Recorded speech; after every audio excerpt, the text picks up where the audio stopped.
We decided to do this topic for several reasons. One of them is new pet parents find it very difficult to navigate between. There are so many supplements, multivitamins, and fatty acids and amino acid supplements available online, right? And it gets dog parents get really very confused as to which one to pick. And let me tell you, most of them are actually designed to suit and complement kibble diets and not home cooked diets. And a lot of people now are feeding home cooked diets, right? So these supplements actually don't suit these diets.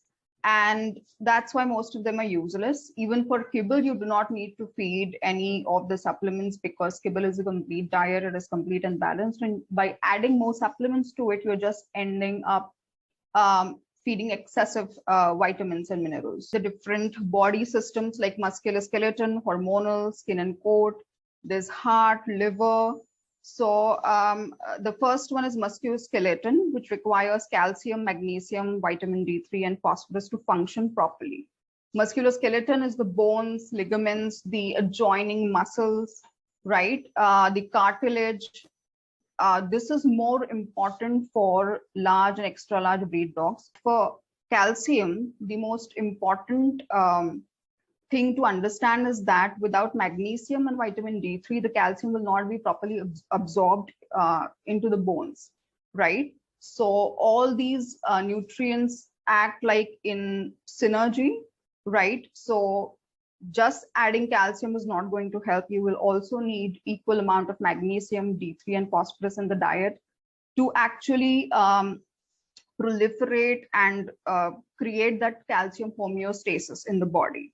The next one is hormonal system, which is the endocrine system. This system will regulate and make sure your dog's thyroid is normal, adrenal system is normal, other kinds of glands are working properly, and the hormones are completely balanced. The most important nutrients here are zinc, selenium, and iodine, right? And these mostly go deficient because zinc, most of the natural occurring ingredients are very low in zinc. They're very low in selenium, and they're very low in iodine also. The third system is skin and coat, like the subcutaneous level. Whenever there is an omega-6 or 3 deficiency, you will see dermatological signs like dry coat or itching, and then secondary bacterial and fungal infection, like we discussed. So getting these two fats are extremely important because they are essential. The heart, you need B12, right? Most of the vegetarian ingredients don't have B12. Even the meat ingredients are quite low on B12. What is high in B12 is liver. So as long as you're feeding the liver, your B12 is covered. If not, then you will have to supplement this in the diet. Even other B complex vitamins like B1, B2, B3, B4, like everything you will have to supplement. So B vitamins are extremely important for heart health. Then amino acids, like even taurine is an amino acid. Amino acids are also very important. If you're feeding a meat-based diet, if you're feeding sufficient amount of meat, then you do not need to supplement amino acids because the meat in itself is a complete protein source. If you're feeding a vegetarian diet, then you will need to add an amino acid supplement. And the last one is liver. Of course, if you're feeding a nutrient-rich diet, liver will be supported. But then sometimes when you're vaccinating your dog, or there is an antibiotic course or antifungals or antiparasitics, dewormers, you can feed milk thistle seeds during that period and like after that period for some time to just support the liver. This is a natural supplement which will. Now, how to read the supplement labels. This is very important because you will see how some of the supplements are really low, some of the nutrients are extremely low, and some of them are extremely high in most of these nutrient labels. And they are also quite similar. I don't know if they copy paste the nutrients from one supplement to another, right? If you're feeding a kibble diet, and my usual recommendation is if you're feeding 75% of the feeding guideline, which is mentioned on the kibble, then you do not need to supplement anything. These supplements are actually formulated to complement kibble diet. So that if you're feeding a kibble diet and then you add these supplements, there will not be much of a difference or toxicity, right? So most of the supplements you will see has a lot of D3 added because one of the things is that the D3 absorption can vary from 30% to 90%. Anywhere, like your dog can absorb from 30% to 90%. If you absorb 90%, then that will lead to toxicity over time. If he is absorbing 30%, then that is actually fine because then he is absorbing quite less, and that's what is needed. And also one of the important things is that most of these supplements will not have other ingredients listed because they are not needed to list it. There is no law to list it. It is just this one supplement that I have found who have listed other ingredients.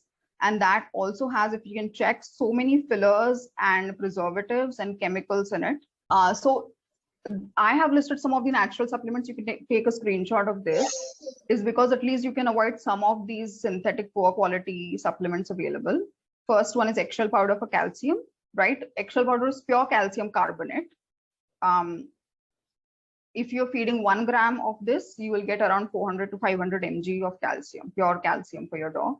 So I would say 2 to 3 grams is fine for an adult dog. You can also pair it up with bone powder if you want to add magnesium, because bone powder is higher in phosphorus, magnesium, calcium, all the three. And I've also listed these small businesses which are selling these bone powder. Pumpkin seeds is another great source for magnesium. Other seeds like flax seeds, sunflower seeds, chia seeds, these are also great sources of magnesium. If you're feeding your dog liver, it covers almost all of the nutrients, the B vitamins, vitamin A, copper, iron, zinc. There are so many nutrients present. It is like a multivitamin in itself. And you don't even need to feed a lot. Just 20 to 30 grams of liver is enough for a medium-sized dog, right? Then pumpkin seed oil is a great source of omega-6. Wheat germ oil is also a great source of omega-6. Sardine oil is a great source for omega-3. Then, like I said, nutraceuticals are something, these are not nutrient-based dietary supplements. These are extracts of animal or plant-based products, which are used to either prevent certain chronic conditions or treat it. Like mushroom powder or mushrooms, certain medicinal mushrooms have been proven to be anti-cancer. So they can even prevent cancer and they can even reduce the size of cancer. So the two of these are turkey tail mushroom and shiitake mushroom. Glucosamine and chondroitin is great for cartilage and joint issues. So whenever you're feeding your dog any joint supplement, these two will be present, and these two are actually extracted from like chicken sternum or bovine sources. So these are also natural. Then probiotics can be added for the dog's gut. Cranberry extract can be added for UTI or urinary tract infections. Now, if you're really confused about different mineral supplements and you don't know what to add, then you can add wheatgrass powder, which is higher in different minerals. It is higher in manganese, zinc, copper. So you can add wheatgrass powder. These are the signs of toxicity. If you're feeding a lot of different supplements to your dog, which are overlapping nutrients, like usually vitamin A and D3 are extremely high, then you're feeding kibble, and then you're feeding omega-3 oil, which is also high in vitamin D, then your dog can face any of these gastrointestinal issues with nausea, vomiting, diarrhea, or even like lethargy, and skin rashes or skin lesions can be seen. Then deficiencies, usually you will see excessive hair loss when there is fatty acid deficiency. You can also see that your dog has become lethargic, or there's anemia, or there's pale gums and pale eyes or whatever. So these are the most basic signs of deficiency. So these are the some of the decent quality supplements in Indian market. I would not say they are the best. Some of them are best, like I would say Valdez probiotic and Pet Royal probiotic. Both are amazing. They have really great results when your dog has. I would say these are the most premium and best quality, but not available in India. You can get these imported if you have any friends who are in States or any other country. I think these are available in United Kingdom as well. Zinc, Thorn and Solgar, Now Foods, Thorn and Solgar are great brands. Now Foods is the most inexpensive, I would say. This is the cheapest one. Thorn and Solgar are quite expensive.